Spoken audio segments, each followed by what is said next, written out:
Note down करें, क्योंकि topic बहुत स्पेशल है आज का। तो आई होप सारे पर्सन रेडी होंगे। और एनर्जी, एनर्जी की हम बात करें तो बिलीव भी एनर्जी का बूस्टर है वो। शायद हमारी सारे लोगों से ज्यादा एनर्जी फील होगी आपको, आप देख पाओगे। तो इनवाइट करें भाई लोगों। और किसी को यदि बुलाना है आपको तो बुला सकते हैं, क्योंकि यदि 20 सेशन में कोई पर्सन आएगा तो शायद चीजें कम समझ में आएंगी। तो इसलिए पहले ही इनवाइट कर लें, कोई भी साथी रह रहा है तो उसको बुला लें। तो इनवाइट किया जाए।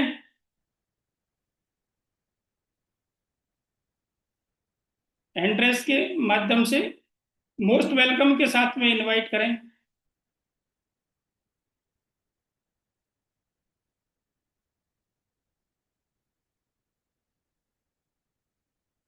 हाँ जी Babulal ji sir, most welcome है आपका आज इस जूम मीटिंग में। बाबूलाल जी सर।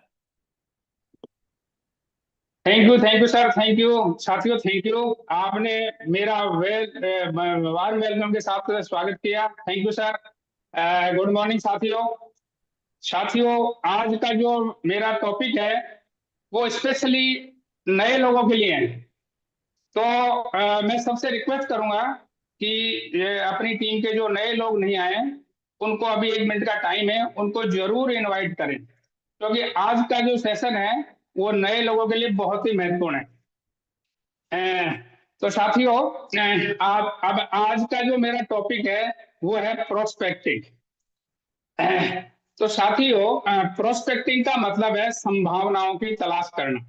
बिजनेस में प्रोस्पेक्टिंग का मतलब नए ग्राहकों की तलाश करना, ताकि हमारा बिजनेस ग्रो कर सके। बिजनेस ग्रो के लिए प्रोस्पेक्टिंग एक बहुत ही महत्वपूर्ण है। साथियों, प्रोस्पेक्टिंग एक सॉर्टिंग प्रोसेस है। इसके द्वारा हमें ऐसे लोगों का सेलेक्ट करना होता है जो बिजनेस के प्रति सीरियस होते हैं। दूसरे शब्दों में कहूं कि साथियों, ये एक फिल्टरिंग प्रोसेस है जिसके द्वारा बहुत सारे लोगों में से कुछ ऐसे लोगों का फिल्टर करके निकाला जाता है जो बिजनेस के प्रति पॉजिटिव हैं और जिनकी बर्निंग डिजायर है, और वे इस बिजनेस के द्वारा अपने सपनों को साकार करना चाहते हैं। साथियों, यदि प्रोस्पेक्टिंग अच्छी होगी तो क्लोजिंग भी अच्छी होगी, और इसका प्लान साइन अप होने में प्रोस्पेक्टिंग का 25% रोल होता है। अब साथियों, ये प्रोस्पेक्टिंग होती कितने तरह की है? साथियों, प्रोस्पेक्टिंग 3 प्रकार की होती है। पहली है हंटिंग। जो शिकारी होता है ना, वो बस शिकार करता है तो बस सीधी मतलब शिकार में गोली दाग देता है। उसको उसका मेन टारगेट होता है शिकार करना। तो जब हम किसी की जरूरत को समझे बिना प्लान दिखाते हैं तो इस प्रकार की प्रोस्पेक्टिंग को हंटिंग कहते हैं। बस हमें तो क्या है कि उसको जरूरत है या नहीं, प्लान दिखाना है। तो साथियों, बिजनेस में ये जो हंटिंग वाली प्रोस्पेक्टिंग है ये सफल नहीं है। ठीक है, आपके कोई नियर एंड डियर है ना, जो बिल्कुल एकदम खास हैं, जिगरी यार हैं, उनको आप ये हंटिंग प्रोसेस कर सकते हैं, लेकिन अनजान लोगों के सामने कभी भी इस तरह का प्रोसेस नहीं कर। दूसरी साथ प्रोसेसिंग होती है, वो प्रोस्पेक्टिंग होती है फिशिंग। साथियों, जो मछुआरा होता है वो नदी में या समुद्र में जाल डालता है मछली पकड़ने के लिए। अब उसमें क्या है कि बड़ी मछली भी आती है, छोटी मछली भी आती है। जो बड़ी मछली होती है उनको तो वो निकाल लेता है ताकि वो मार्केट में उनको बेच सके, और छोटी मछली होती है उनको वो वापस पानी में छोड़ देता है। तो बिजनेस की अपॉर्चुनिटी को बहुत सारे लोगों के सामने रखना, किंतु जो सीरियस हो उन्हें ही प्लान दिखाना, इस तरह की जो ये कहलाती है प्रोस्पेक्टिंग, फिशिंग प्रोस्पेक्टिंग। तीसरी तरह की जो प्रोस्पेक्टिंग है साथियों, वो है एक किसान होता है, वो फार्मिंग की होती है, वो फार्मिंग। एक किसान होता है, वो एक खेत की जुताई करता है, उसमें खाद डालता है, उसमें से कंकड़ पत्थर अलग करता है, घास फूस को अलग करके खेत में फसल बोने के लिए तैयार करता है। जब उसमें वो किसान फसल बोता है तो फसल बहुत ही अच्छी होती है। बिजनेस अपॉर्चुनिटी बता के सीरियस लोगों का वेट करना, जब प्रोस्पेक्ट में बर्निंग डिजायर जगे तो सही समय पर प्लान दिखाना और उन्हें बिजनेस ज्वाइन करवाना। अब कुछ नए साथी सोच रहे होंगे कि प्रोस्पेक्ट क्या भला है। नए साथियों के लिए ये जो वर्ड आया प्रोस्पेक्ट, मैं आपको बताना चाहूंगा कि साथियों प्रोस्पेक्ट का मतलब है संभावित ग्राहक, जिन्हें हम बिजनेस में प्लान दिखा के ज्वाइन करवाएंगे। साथियों इसमें क्या है कि प्रोस्पेक्टिंग में हम क्या है कि इनविटेशन देते हैं। इनविटेशन हमेशा छोटा और दिलचस्प होना चाहिए। इनविटेशन देते समय ज्यादा एक्सप्लेन नहीं करना चाहिए। यदि ज्यादा एक्सप्लेन करेंगे तो क्या है कि मतलब क्या है कि मतलब बिजनेस में साइन अप होने के चांसेस न के बराबर है। इनविटेशन हमेशा दो तरह से होता है। एक तो नॉन प्रोफेशनल इनविटेशन, ये साथियों जो हमारे नियर एंड डियर हैं उनके लिए होता है, जैसे फैमिली मेंबर, कोई बेस्ट फ्रेंड है, कोई रिलेटिव है, इनके लिए होता है। इनसे हम डायरेक्ट अप्रोच करके मतलब डायरेक्ट अप्रोच कर सकते हैं और उनको प्लान दिखा सकते हैं। अब साथियों दूसरा होता है प्रोफेशनल इनविटेशन। ये हमारे वार्म एंड कोल्ड कैटेगरी के लोग होते हैं। इनमें मतलब इनसे डायरेक्ट अप्रोच नहीं किया जाता। इससे क्या है कि इनकी बर्निंग डिजायर देखी जाती है, इनका ड्रीम देखा जाता है और फिर सारी बातें देख कर उनको इनवाइट किया जाता है। अब साथियों अच्छे प्रोस्पेक्ट में क्या गुण होने चाहिए, ये हमारे लिए बहुत ही आवश्यक है बिजनेस ग्रो के लिए। तो पहला तो जो प्रोस्पेक्ट है उसका गुण होना चाहिए ड्रीमर। वो ड्रीमर होना चाहिए, सपने देखने वाला। जिसमें ड्रीम मतलब जो ड्रीमर नहीं है वो मृत व्यक्ति के समान है, उसको प्लान मत दिखाइए। ड्रीमर होना बिजनेस में सफलता के लिए अति आवश्यक है। दूसरा है बर्निंग डिजायर, आगे बढ़ने की आग होनी चाहिए उसमें। जिसमें आगे बढ़ने की आग होगी वही भविष्य में कुछ कर पाएगा। बर्निंग डिजायर यदि उसमें नहीं है तो प्लान मत दिखाओ। नेक्स्ट है साथियों तीसरे बात है ऑलवेज रेडी टू लर्न, हमेशा सीखने के लिए तैयार रहना चाहिए। जो व्यक्ति हमेशा सीखने के लिए तैयार होगा वो आपके बिजनेस के लिए बहुत ही महत्वपूर्ण होगा, इसलिए इस बात का ध्यान रखें। नेक्स्ट है साथियों डोंट डू नॉट एगो ईगो डोंट ईगो। ईगो नहीं होना चाहिए, जिसमें ईगो है वो बिजनेस में नहीं चलेगा।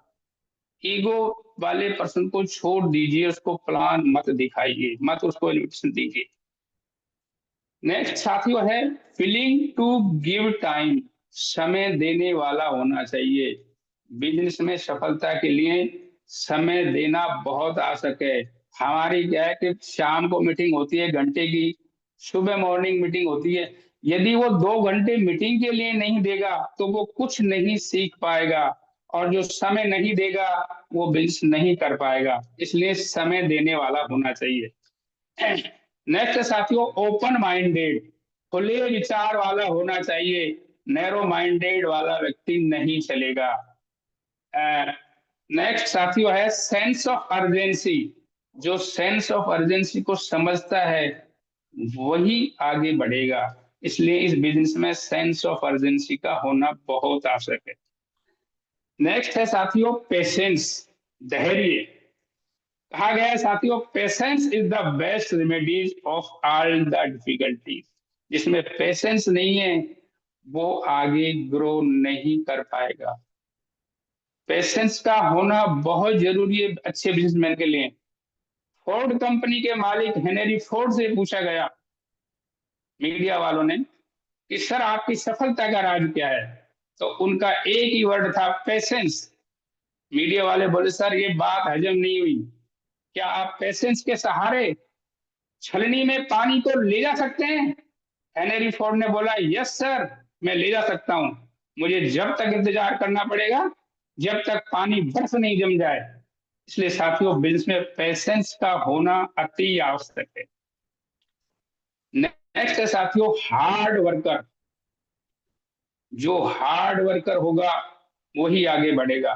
साथियों श्रम की ही पूजा होती, आलसी आदमी की कभी पूजा नहीं होती। तो साथियों ये कुछ अच्छे प्रोस्पेक्ट के गुण थे। इनके आधार पे हम क्या है कि उस अच्छे प्रोस्पेक्ट को ढूंढ सकते हैं। और अब मैं बताऊंगा कि ऐसे कौन कौन से लोग हैं जो इस बिजनेस के लायक नहीं है। जो प्रोस्पेक्ट इस बिजनेस के लायक नहीं है उनमें पहला है सपने चुराने वाला। जिसके कोई सपने नहीं है, सपने चुराने वाला है, वो बिजनेस नहीं कर पाएगा।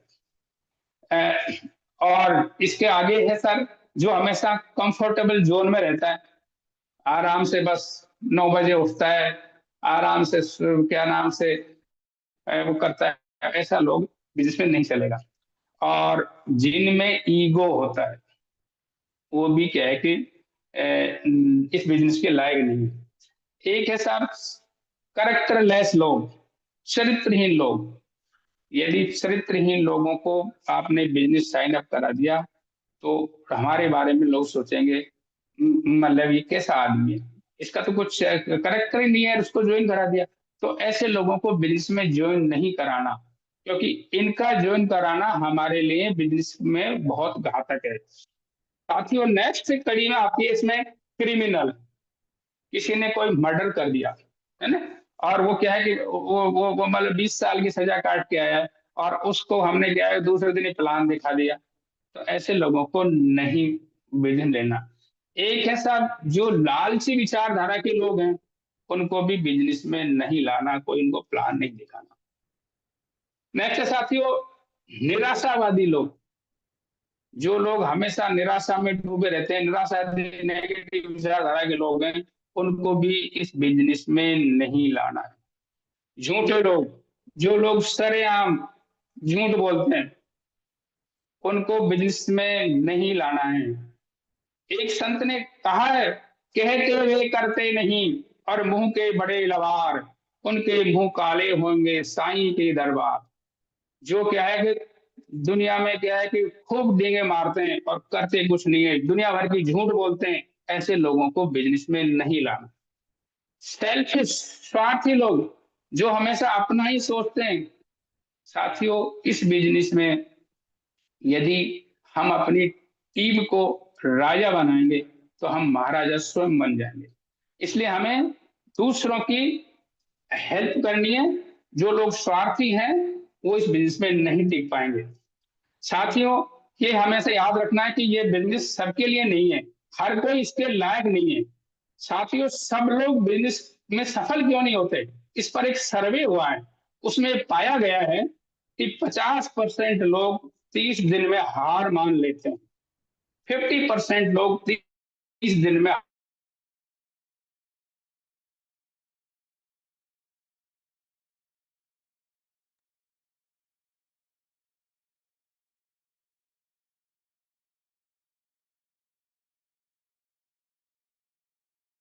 बाबूलाल जी सर आपकी वॉइस नहीं आ रही है। हुए लोग होते हैं जो जीवन में कभी हार नहीं मानते।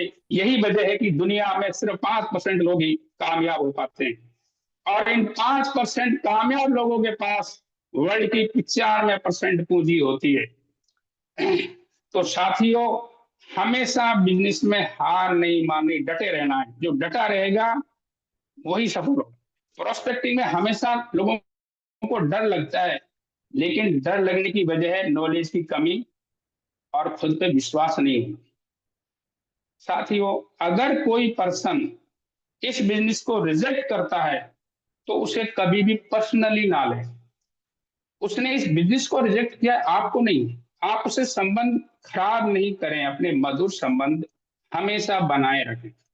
साथियों जब हम किसी को इस बिजनेस को बताने जा रहे हैं तो कुछ बातों का ध्यान रखना चाहिए। वो कौन कौन सी बातें होना चाहिए? एक तो हमारा स्माइलिंग फेस होना चाहिए। स्माइलिंग फेस होना बहुत जरूरी है।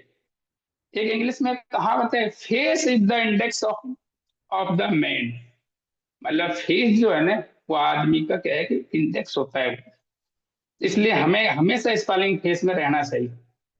चेहरे पर कॉन्फिडेंस झलकना चाहिए। यदि क्या कॉन्फिडेंस हमारे चेहरे पे नहीं है तो साथियों कोई हमारे साथ बिजनेस साइन अप नहीं करेगा। एक फियरलेस होना चाहिए, किसी प्रकार का डर नहीं होना चाहिए। मतलब जो डर गया सो मर गया, इसलिए डर कभी नहीं होना चाहिए। हमेशा एनर्जेटिक रहना चाहिए, उत्साहित रहना चाहिए, हमेशा एनर्जेटिक उसमें वर्ड में होना चाहिए।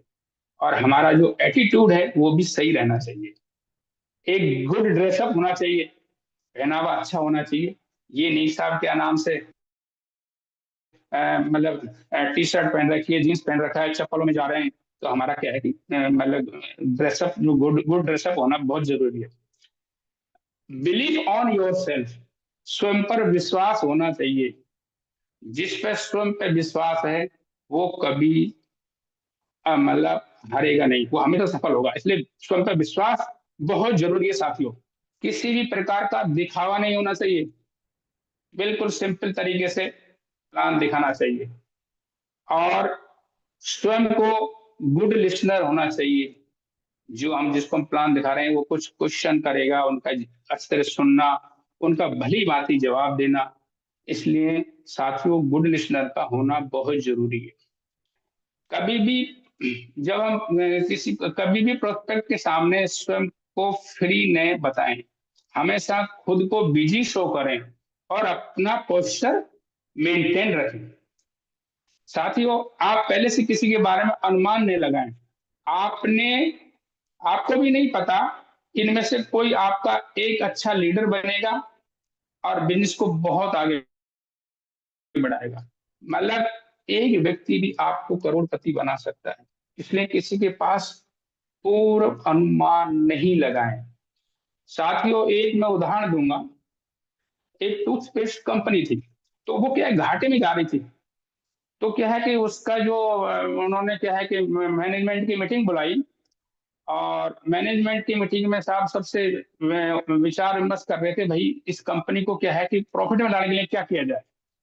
तो कोई कह रहा था सर अपन को विज्ञापन पे ज्यादा खर्च करना चाहिए। कोई कह रहा था एक के साथ एक फ्री टूथपेस्ट कर देना चाहिए तो हमारी बिक्री बढ़ जाएगी, है ना। कोई कह रहा था साहब अच्छे सेल्समैन को नियुक्त करना चाहिए। तो उस जो कंपनी का जो पियोन था ना, जो चाय पानी सर्व कर रहा था, वो पीछे से बोला, सर एक बुरा नहीं माना तो एक बात मैं भी कहता हूँ। जो सीनियर मैनेजमेंट का था उन्होंने बोलो बोलो सर आप भी बोलो आप भी बोलो क्या कहते हो। बोलो सर मैं वैसे तो छोटा सा आदमी हूँ, लेकिन एक सुझाव मेरा भी है। वो सुझाव ये है कि सर अपन जो टूथपेस्ट बनाते हैं ना, इस टूथपेस्ट का सर मुंह है ना जस्ट डबल कर दिया जाए। तो जब जस्ट डबल हो जाएगा तो लोग जब यूज करेंगे ना तो इसकी खपत बढ़ जाएगी। और जब खपत बढ़ जाएगी तो हमारी क्या टूथपेस्ट की मांग बढ़ जाएगी और कंपनी प्रॉफिट में आ जाएगी। तो साथियों टॉप मैनेजमेंट को उनका सुझाव पसंद आया और कुछ ही दिनों में कंपनी प्रॉफिट में आ गई। तो साथियों कभी भी ये अनुमान नहीं लगाए कि यार ये तो छोटा सा आदमी है, अरे मैं तो उससे बात करूंगा, वो क्या है कि आईपीएस है उससे बात करूंगा, वो आईएएस है उससे बात करूंगा, वो आरएस है, वो चार्टेड अकाउंटेंट है, वो एमबीए से बात करूंगा। ऐसा नहीं है। इस बिजनेस में कौन आगे बढ़ेगा ये किसी को पता नहीं। साथियों देखिए धीरू भाई अंबानी जो एक पेट्रोल पंप पर मतलब तेल भरने का काम करता था, वो कितना आगे बढ़ा क्योंकि उसका जो ड्रीम था वो बहुत आगे था, वो बहुत आगे भी सोचता था। धीरू भाई अंबानी मतलब क्या है कि पेट्रोल पंप पे पेट्रोल भरने का काम करता था, लेकिन उसका ड्रीम कितना हाई था।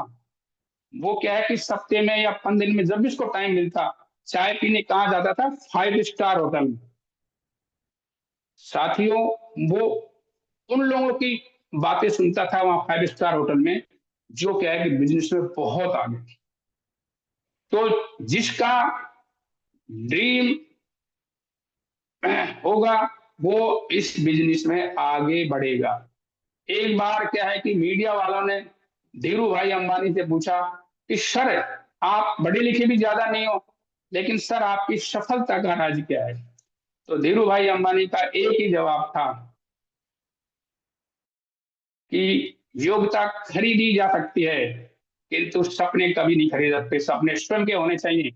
मैं अच्छी तरह जानता हूं कि जो चार्टेड अकाउंटेंट हैं, एमबीए हैं, वकील हैं, उनको पैसे से खरीदा सकता है, उनको सैलरी देकर मैं अपने बिजनेस में ला सकता हूँ और मेरे बिजनेस में चार्टर्ड अकाउंटेंट, एमबीए है ना, एडवोकेट सब काम कर रहे हैं, लेकिन मेरे जो सपने हैं वो खुद के हैं, इनको इनको कहीं से नहीं खरीद सकता। इसलिए सपने बुलंद होने चाहिए, सफलता अवश्य मिलेगी। तो साथियों अब हमें क्या इसके मतलब क्या है कि आगे हम चलते हैं सर। अभी बात चल रही थी हमें किसी के बारे में अनुमान लेना लगाना चाहिए।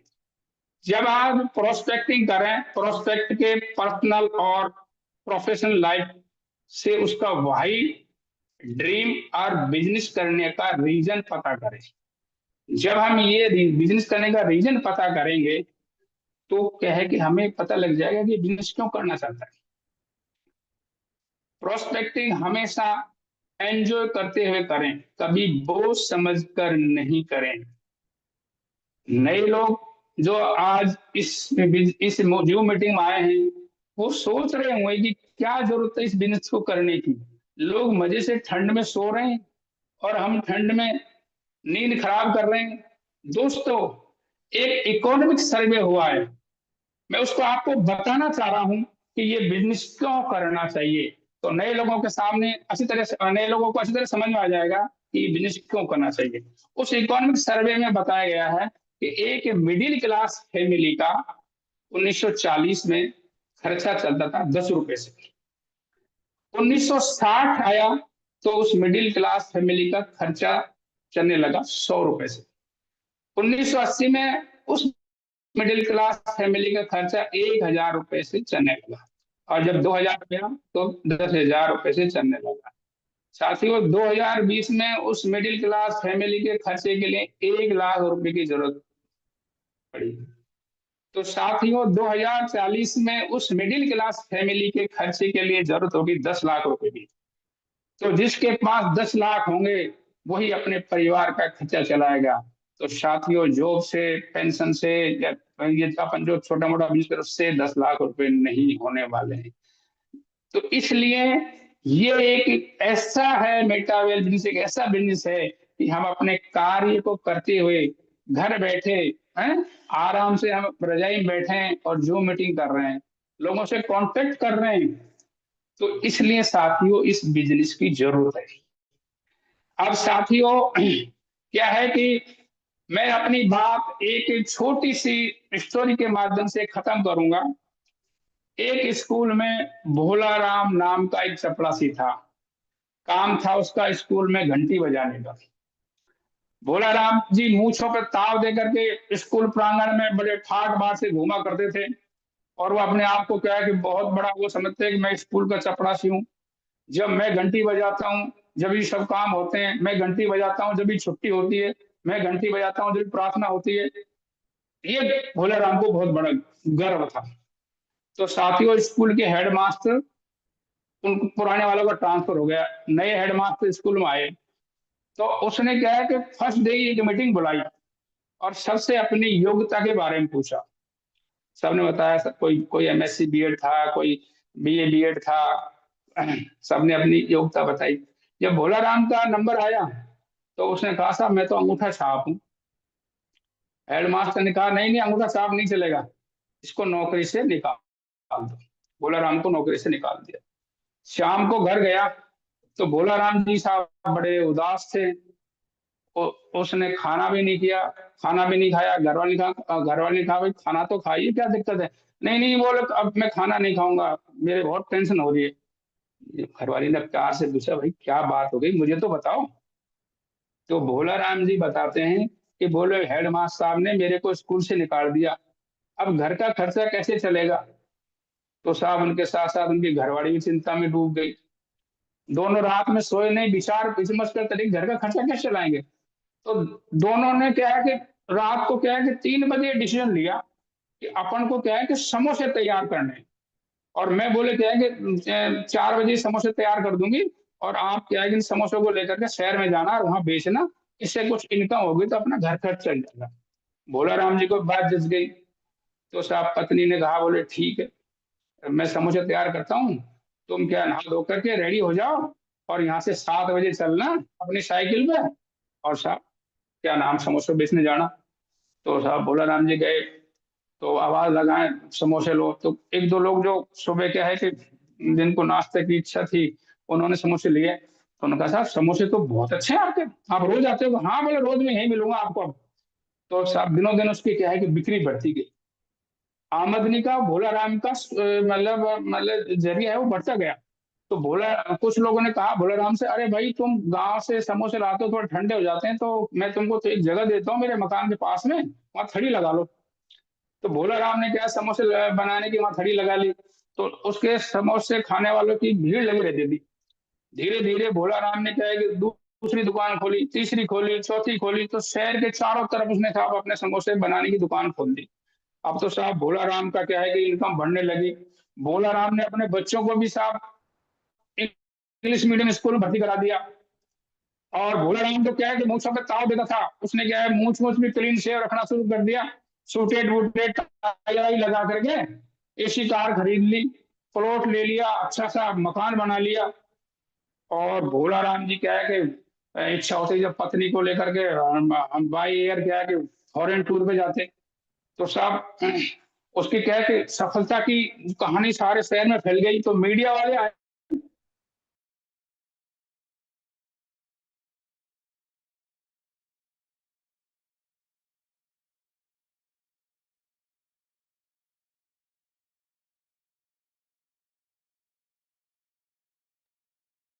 मेरे पास न तो इसी कार होती, न मैं सूटेड बूटेड रहता, न मेरे बच्चे स्कूल में इंग्लिश मीडियम से पढ़ते, न मेरे पास घर होता। तो साथियों कहने का तात्पर्य यही है कि आदमी मेहनत करे, पेशेंस रखे, और उसका ड्रीम हाई है, तो वो सफलता की ओर आगे बढ़ेगा। थैंक यू साथियों। मेरा क्या है कि आज का जो रनिंग सेशन है यहीं समाप्त होता है। अब मैं इनवाइट करता हूं श्री बबलू जी को। बबलू जी आए और इस जूम मीटिंग को आगे कंटिन्यू करें। Bablu ji. Thank you Babulal ji, amazing session के लिए।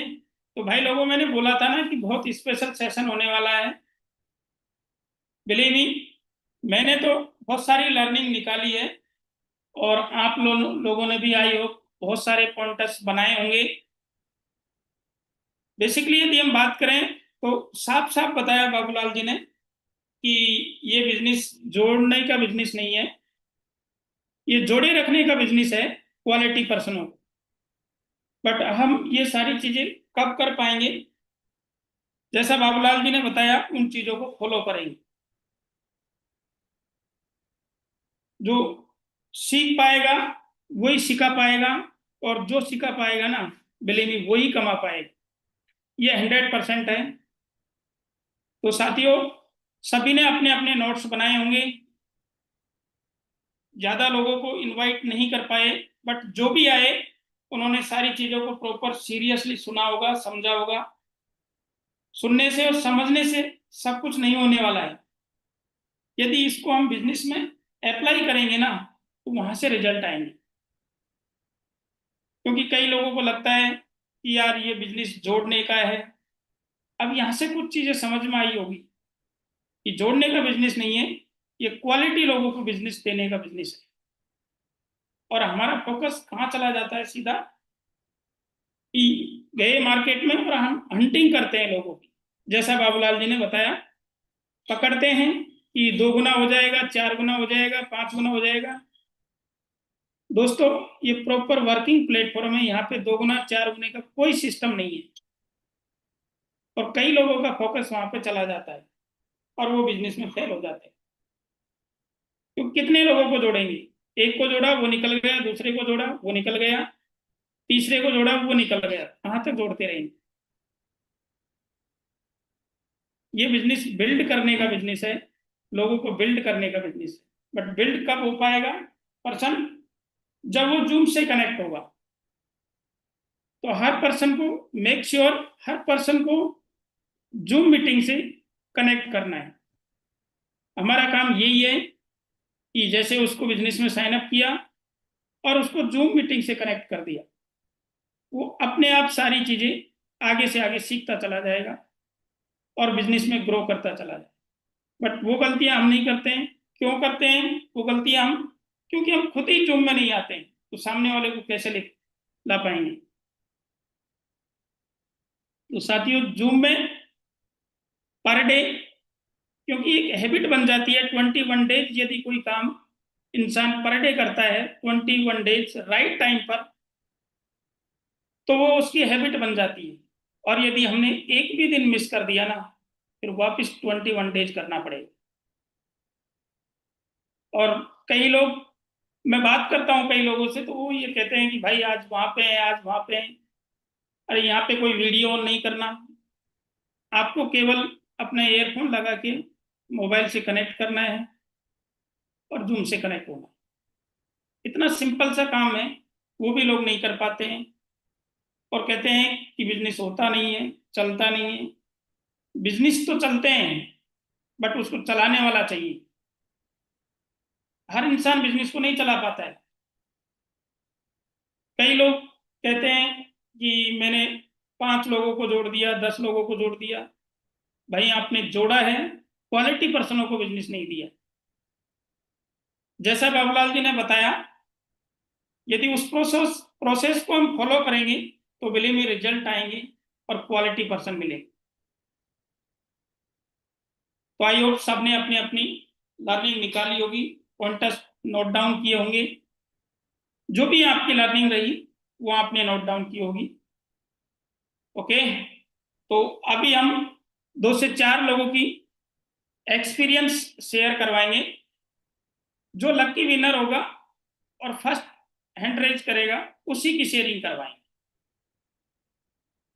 ओके, कौन है लकी विनर?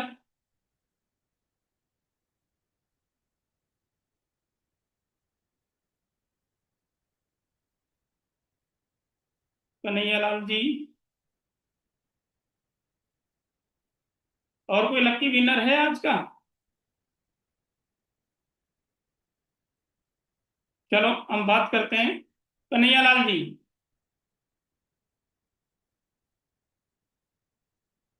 वेलकम है सर आपका।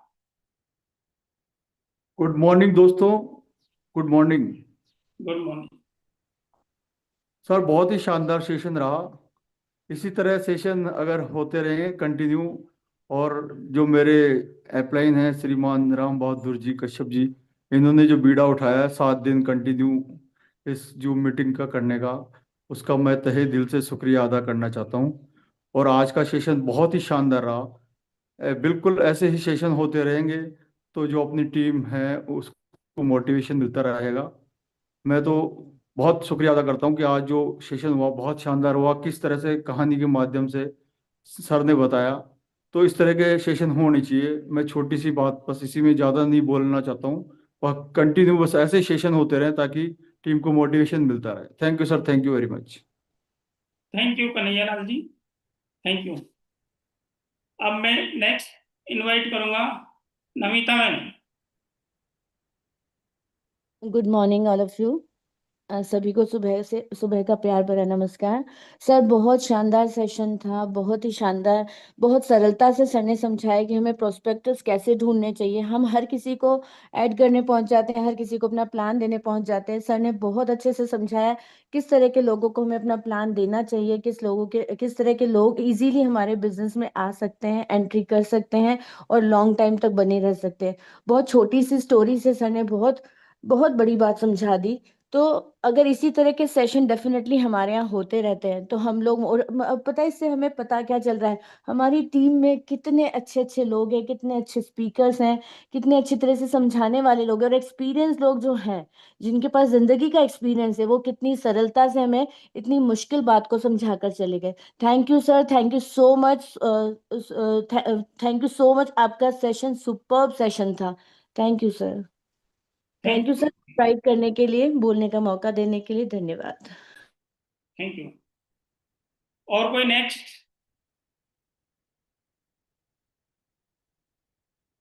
चलो ओके, तो मैं मेरा एक्सपीरियंस शेयर कर देता हूँ इस बिजनेस में आने का। मेरा नाम बबलू है और बेसिकली मैं जयपुर से बिलोंग करता हूँ। तो मैं इस बिजनेस में आया नहीं था, मुझे जबरदस्ती लाया गया था। जब मुझे प्रेजेंटेशन दिखाने की बारी आई तो मैं 2 दिन 3 दिन तो वैसे ही नकारता रहा, मैं गया ही नहीं। और जिस पर्सन ने मुझे बिजनेस दिया है, यदि उस पर्सन की जगह कोई और होता तो शायद मैं बिजनेस नहीं लेता और मैं बिजनेस करता। मैंने भी बहुत सारे जबरदस्ती बिजनेस में लाया गया, प्रेजेंटेशन सुनने को ही मना कर दिया था। मैंने मुझे सुनना ही नहीं है भाई, मुझे करना नहीं है तो सुनना क्यों। और बिलीव मी, 10 से 15 कॉल आ गई, मैंने बाइक घर से बाहर निकाली और वापस बाइक को अंदर कर दी, मुझे जाना ही नहीं है। बट जिस पर्सन ने बिजनेस दिया उनके साथ बहुत घनिष्ठ रिलेशन है, तो मैंने की चलो भाई ने कॉल किया है तो जाना तो पड़ेगा। तो गया वहां पर, और वहां पर कुछ लोग बैठे हुए थे जो अपलाइन लोग हैं, क्योंकि अपलाइन लोग तो प्लानिंग से काम करते हैं ना। पहले उनकी प्लानिंग थी कि ये पर्सन ऐसा है, ये सुनने को राजी नहीं रहेगा, तो इसको किस तरह से सुनाना है। तो पहुंचे वहां पर, चाय पी, और फिर मैंने की चलता हूँ भाई। तो बोले आप क्यों आए थे? मैंने की चाय पीने आया था। बोले आपकी मीटिंग होगी। मैंने मीटिंग मुझे लेनी ही नहीं है, प्रेजेंटेशन सुनना ही नहीं है ना, जब बिजनेस ही नहीं करना तो क्यों सुनना। मैं ऑलरेडी बिजनेस कर रहा हूँ, मुझे वही बिजनेस करना है। फिर भाई ने बोला कि सुन तो लो। अरे मैंने की सुनना ही क्यों है भाई। फिर आखिरी में बैठा, चलो मैंने की इनकी सुन लेते हैं, और करना तो है नहीं, बट इनका भी मन राजी रहेगा, आए इतनी दूर से, चलो ठीक है, मैंने की सुन लेता। और बिलीव मी, मैंने सुना तो ज्यादा कुछ समझ में नहीं आए। ये गोले वोले में इतना ज्यादा जानता नहीं था, तो मैंने कहा यार गोले वोले मेरे समझ में नहीं आते, ठीक है आपका काम हो गया, अब मैं चलता हूँ। नहीं नहीं बैठो सर बैठो, चाय तो दोबारा चाय पी के जाओ। चलो मैंने की, काफी लेट हो गए थे तो मैंने की चलो एक चाय और पी के चलते हैं। फिर मेरे से 10 मिनट बाद में पूछा कैसा लगा बिजनेस। मैंने कहा यार मुझे बिजनेस करना नहीं था, तो मैंने क्यों ध्यान देना, मैंने ध्यान नहीं दिया। और घोड़े से समझ में नहीं आया कुछ भी, घोड़े घोड़े बता रहे थे आप कि 12 घोड़े खोलने हैं, पर मुझे करना ही नहीं था तो क्यों ध्यान देना, मैंने ध्यान नहीं दिया। बट काफी फोर्स किया, तो मैंने कहा चलो ठीक है कर लेते हैं स्टार्ट। स्टार्ट किया, और 3 महीने तक मैं बात करता था। मेरा ये रूल था कि फोन उठाता था इन लोगों का, बट मैंने बिजनेस में एंट्री नहीं किया। साइन अप कर लिया पैसे देके, बट मैंने स्टार्ट नहीं किया। 3 महीने हो गए, और ये फोन करते कि सर घर पे आ रहे हैं, आज मिलना है आपसे। मैंने कहा, चाय पीने आ जाओ, बिजनेस को लेके मत आना भाई। बिली में ऐसा ही कहता था। मैंने कहा बिजनेस को लेके आओ तो फिर आराम करो, मत आना। और चाय वाय पीनी है, मिलना है तो मोस्ट वेलकम है, आ जाइए। बट ये लोग आते थे मेरे पास और चाय पी के चले जाते थे, कोई बिजनेस की चर्चा नहीं करते थे। फिर एक दिन मेरे दिमाग में आया कि यार ये लोग तो ठीक है, चलो मैंने कि देखते हैं। तो जयपुर में फर्स्ट टाइम एक इवेंट हुआ था, एमडीसी टीम, पता नहीं कौन सी टीम थी वो, तो उसमें मैं गया था। तो वहां पर गया तो मैंने राम बहादुर जी को देखा, और बिलीव मी मैंने यही वर्ड बोला था। मैंने कि यार पर्सन क्वालिटी है, मैंने यार ये पर्सन कर सकता है तो यार मैं तो बहुत अच्छी तरह कर सकता हूँ, कोई दिक्कत नहीं है। राम बहादुर जी से मिला मैंने कि यार आवाज में दम है। वो कहते हैं बिजनेस में आवाज में दम, कानों में खनक होनी चाहिए। तो वो चीजें मुझे राम बहादुर जी में लगी, तो मैंने कि यार चलो स्टार्ट करते हैं। तो उस इवेंट में मैं एक पर्सन को लेके गया था, उसको मैं ज्वाइन कराने के लिए नहीं लेके गया था, मैं केवल मैं देखने के लिए गया था। मैंने कि चलो मैं देख के आता हूँ। वो पर्सन भी आ गया, हमने दोनों ने बढ़िया एंजॉय किया। वो पर्सन जबरदस्ती बोले मुझे भी ये बिजनेस करना है। मैंने उसको मना किया, मैंने कि भाई तेरे को क्यों करना है बिजनेस? नहीं यार मुझे करना ही है बिजनेस। मैंने तेरे लिए नहीं है बिजनेस, क्योंकि मुझे तो उसको पिलर बनाना था उस पर्सन को, कि यदि डायरेक्ट उसको बिजनेस दे दूंगा तो बिजनेस को हल्के मिलेगा, जैसे मैंने हल्के में लिया। तो मैंने उसको एडिफिकेशन के साथ में एडिफाई करके बिजनेस को दिया। उसके बाद डे 1 से वो पर्सन मीटिंग में आना स्टार्ट हो गया और आज अच्छा बिजनेस कर रहा है। तो साथियों, मैं यही कहना चाहूंगा कि हम क्या करते हैं कि बिना सामने वाले की जरूरत को समझे बिना हम उसको बिजनेस दे देते हैं और बिजनेस को एडिफाई नहीं रखते हैं, अपने बिजनेस को जोड़ने का बिजनेस बना देते हैं। यदि ऐसा करते हैं ना, तो बिलीव मी, बिजनेस में ज्यादा ग्रोथ नहीं हो पाएगी। पैसे कमा लेंगे 1 लाख 2 लाख 5 लाख, बट एक सिस्टम क्रिएट नहीं कर पाएंगे। ये 100% है, ये मेरा एक्सपीरियंस है। तो इस तरह से इस जर्नी की शुरुआत हुई और जिस दिन से मैंने शुरुआत की है उस दिन से मैंने कोई मीटिंग मिस नहीं करी। चाहे कोई भी स्पीकर आए, मैं 100% फोकस होकर सारी चीजों को सुनता हूँ। वो डे है और आज का डे है, मैंने कभी कोई मीटिंग मिस नहीं करी। और कई बार सभी साथियों से मिला भी हूँ फिजिकल, बट कम लोगों से मिलना हुआ। तो आई होप, हम उम्मीद करेंगे कि बहुत जल्दी सभी लोगों से मिला जाए। थैंक यू भाई लोगों, थैंक यू। और किसी को भी यदि अपना एक्सपीरियंस शेयर करना है तो इस स्टेज पर उसका मोस्ट वेलकम है, वो शेयर कर सकते हैं। अदरवाइज हम जूम को एंडिंग की ओर ले जाएंगे।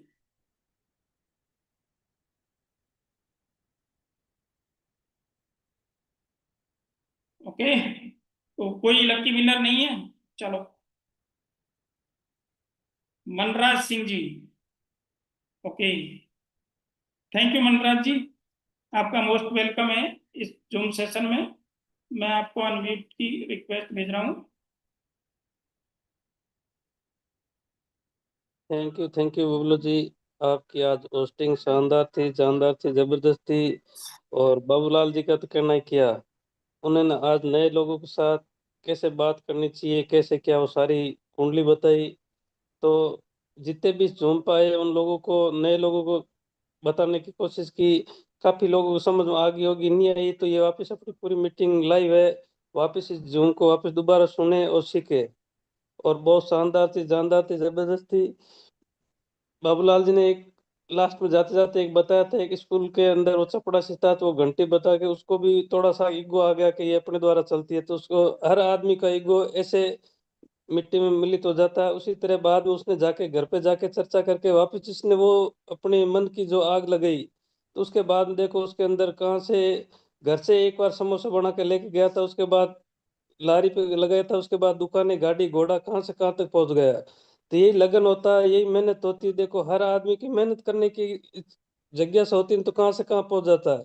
उसी तरह जैसे एक मकड़ी होती है, बार बार दीवार पर चढ़ती है, बार बार गिर जाती है, उसी तरह इस आप मेटावेल में आ गए हो। यदि आप इसमें सीखने की, जूम में आने की ललक नहीं है ना, तो मैं तो कह रहा हूँ आप जीरो हो। हीरो बनने के लिए आपको जूम में आना पड़ेगा, आगे बढ़ना पड़ेगा, टीम को लाना पड़ेगा और नए लोगों के साथ बात करनी पड़ेगी। मैं दावे के साथ कह सकता हूं कि आज जितने भी जूम पे बैठे हुए हैं, उनकी फोन पे कॉन्टैक्ट लिस्ट पे लगभग 100 से लेके हजारों तक कॉन्टैक्ट नंबर हो सकते हैं। लेकिन उनमें से आप 2 लोगों को नहीं ला पाओगे ना, मैं क्या करूँ, आपके लिए मेटावेल नहीं है। बाकी रही बात, मैं तो कह रहा हूँ बहुत सारे लोग हैं, बहुत सारे लोग, आप स्टेटस नहीं लगा पा रहे हो, आप जूम पे आके बोल नहीं पा रहे हो। अभी बबलू जी कह रहे थे कि अपना इस एक्सपीरियंस शेयर कीजिए, देखो हैंडल नहीं कर पा रहे तो अपना बड़ा बिजनेस कैसे होगा। यानी बोले बिना कुछ नहीं होगा। यानी आज की डेट के अंदर एक बनिए होते ना, बनिए, आपने देखा होगा वो कभी भी कहीं पे जाके अपना एक्टिविटी नहीं बताते। अपन जो लोग होते हैं उनसे ब्याज से पैसे ले जाके फिर भी वो पैसे कमा लेते हैं। क्यों? उनके अंदर वो एक लगन होती है पैसे कमाने की। तो आप अपनी लगन को बनाइए, सीखिए ये एक्स अक्षरी कैसे काम करता है, सीएससी क्या है, क्रिस्टल कामी गेम क्या है। तो मैं बताना चाहता हूँ, अभी अपन को ये क्रिस्टल कामी गेम है ना, ये फ्री में मिला हुआ, इसको भी अपन खेल नहीं पा रहे।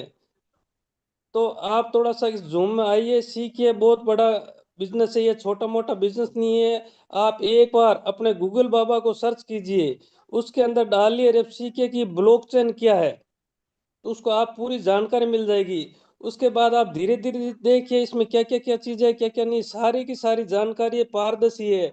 तो आप सीखोगे नहीं। देखो मार्केट में जाओगे ना, सवाल उठेंगे, क्योंकि मार्केट के अंदर बहुत सारी कंपनी है। जैसे राम बहादुर जी बता रहे 45 दिनों में डबल करते हैं, 60 दिनों में डबल करते हैं, तो उनमें तो लोग चले जाते हैं क्योंकि वो दिनों में डबल हो रहे हैं, फिर रोते हैं कि हमारे साथ ये हो गया। तो आप मेटावेल एक ऐसा प्रोजेक्ट है, मैं आपको बार बार कहता हूँ कि आज अपने एक बच्चे को अपन पढ़ाते हैं ना, 15-20 साल पढ़ाते हैं ना, तब जाके वो कहीं कंपटीशन में पास होता है, तब जाके नौकरी मिलती है 15-15 साल के बाद में। अब नौकरी भी कैसे मिलती है, वहां भी ड्यूटी देनी पड़ती है। लेकिन मैं एक दावे के साथ कह सकता हूँ, जो भी बंदा है सुबह और शाम 2 घंटा ड्यूटी दे दी ना, मैं क्या कह रहा हूँ, लाडो है, वर्ल्ड का पहला प्रोग्राम है, करोड़पति बनाने का सपना दिखाया यार, बहुत सारों ने साकार किया यार। आने वाले दिनों के अंदर जनवरी फरवरी मार्च अप्रैल मई जून के अंदर मैं आपको बहुत सारे ऐसे ऐसे लोग बताऊंगा जो एक एक दिन के अंदर जी बूस्ट के अंदर है ना 3-3 4-4 करोड़ रुपए कमाएंगे। तो ये पावर मेरे में नहीं है, ये पावर सिर्फ मेटावेल के अंदर है। और मैंने भी यहाँ से सीखा है। मेरी आईडी 21 दिसंबर 2022 को लगी थी। जिस दिन लगी ना, मेरे को ना इस जूम का जेड और क्रिप्टो का सी पता नहीं था, लेकिन अब धीरे धीरे अभी भी सीख रहा हूँ। और लाडो ने भी कहा है कि जिस दिन उन्होंने ये सिस्टम में ये ब्लॉकचेन क्या उनकी जानकारी ली ना, तो उन्होंने कहा जब मैं भी जन्मा था ना, सोना और चांदी की चम्मच लेके पैदा नहीं हुआ था। लेकिन देखो आज कैसा कॉन्सेप्ट उन्होंने क्या क्या किया। आज 3 साल से अपना प्रोजेक्ट टिका हुआ है और विथ नैनो सेकंड के अंदर अपन पैसा दे रहा है, फिर भी अपन नहीं कर पा रहे ना। तो मैं तो कह रहा हूँ कहीं चले जाओ, कौन सी भी कंपनी में चले जाओ, कुछ भी नहीं कर पाओगे। तो आप बहुत सारी कंपनियां चल रही है, उनको भी देखिए, इनको भी देखिए, मेटावेल को भी देखिए। यानी वर्ल्ड का पहला प्रोग्राम है, सिस्टम का खुद का अकाउंट नहीं है। तो मेरे इस सिस्टम का आने का एक ही मकसद था कि ये लेके भगेगी तो नहीं, क्योंकि खुद का अकाउंट नहीं है। इतने लोग आए हैं, इतने इतने जूम पे आके बता रहे हैं हमने ये किया ये किया। तो मैं एक ही चीज कहता हूँ, बार बार कहता हूँ, मैंने तो इस सिस्टम पे आके मैंने कभी सोचा नहीं था, और कहाँ से कहाँ कहाँ घूम के आगे आउट ऑफ कंट्री भी जाके आया था। तो बहुत सारे लोगों से मिलने का, बहुत सारे लोगों को परिवार, मैं तो कह रहा हूँ जयपुर मेटावेल एक अपना अच्छा परिवार है। और बार बार कहता हूँ आज जितने भी जूम चल रहे हैं ना, उसमें इतनी सारी बातें कभी बताई नहीं जाती। रात को 1-1 2-2 बजे जो मैसेज आता है ना, सुबह फटाक से आकर बता दी जाती है आज ये हो रहा है, आज ये हो रहा है। तो मैं दोस्तों आपको कहना चाहता हूँ, नए लोगों के साथ लगिए, उनको जूम में लाइए, सीखिए, सिखाइए। और अभी सीएससी कमाने का बहुत अच्छा मौका है। आप मेरी बात आज से नोट कर लेना। यदि आपसे काम भी नहीं हो रहा ना, मैं तो कह रहा हूँ सिर्फ सीएससी ले लेना, 1000 2000 5000 का भी। और जून के अंदर बात कर, मेरे से बात कर लेना, आज की क्या रेट है जून के अंदर। मैं क्या कह रहा हूँ, जो 45-45 दिनों में डबल दे रही है ना, मैं कह रहा हूँ जूम, आप 7 महीनों के अंदर आपका पैसा, यदि आप, मैं क्या कह रहा हूँ, आप बेच और नहीं पाओगे, दावे के साथ कहता हूँ। क्योंकि जो मेटावेल के अंदर आ गए ना, मैं क्या कह रहा हूँ, वो आए ना। मैं तो एक ही चीज कहता हूँ, आप अभी भी मेटावेल में आ गए, आपके सोच है 10,000 20,000 लाख 2 लाख कमाने के लिए, मैं कहता हूँ आना ही मत, करना ही मत। ये मेटावेल है करोड़ों कमाने का, देता है, करोड़ों कमाएंगे और वो टिकेंगे। क्योंकि इसके अंदर आप एक बार गूगल पे अंदर आप सर्च कर लेना कि 2010 के अंदर, यानी ये बिटकॉइन आई थी, किसी भाई ने ना, मैं तो कह रहा हूँ सिर्फ 100 रुपए के ले ली थी ना, वो आज लगभग 10 करोड़ का है। और वहीं किसी भाई ने गोल्ड लिया, उस टाइम गोल्ड की लगभग थी 10-12 हजार थी। अब देख लो गोल्ड का क्रिप्टो का है। तो आने वाले दिनों के अंदर भविष्य है बहुत अच्छा है। मैं तो कह रहा हूँ मेटावेल में आओ तो पैसा पैसा, नहीं तो पहले वैसा। जय मेटावेल, अरन मेटावेल, घर घर मेटावेल। बबलू जी आइए, मीटिंग को आप कंटिन्यू कीजिए। थैंक यू सर, आपने मेरे को बोलने का मौका दिया, बहुत बहुत धन्यवाद। Thank you Manraj ji, thank you. देखो सारी चीजें एक एक बता दी हैं। जूम सेशन की बात करी थी 2 घंटे की, क्योंकि ये 100% करेक्ट है कि जो सीख नहीं पाएगा ना, वो किसी को क्या सिखा पाएगा। और यदि वो सिखा नहीं पाएगा तो 100% है वो कमा भी नहीं पाएगा। और फिर लोग कहते हैं कि बिजनेस होता नहीं है, चलता नहीं है। बिजनेस तो 100% चलता है। तो थैंक यू। तो हम इस सेशन को एंडिंग की ओर ले जाते हैं।